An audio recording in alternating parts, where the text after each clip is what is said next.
Evening, brothers and sisters. Kumusta na po kayo? Magbasa na po ako sa banal na kasulatan.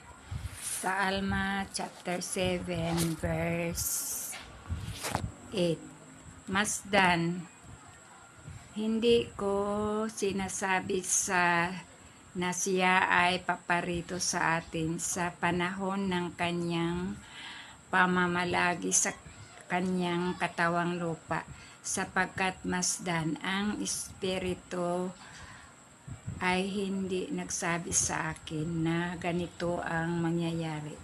Ngayon, ang tungkol sa bagay na ito ay hindi ko nalalaman.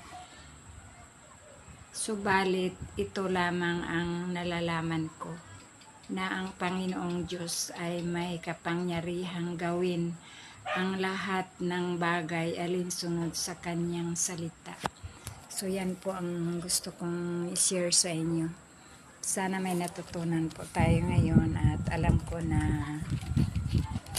mahal tayo ng Diyos at lagi po niya tayong pinalalahanan sa buhay po natin para po tayo magkaroon ng buhay na walang hanggan at maligtas po tayo sa huling araw.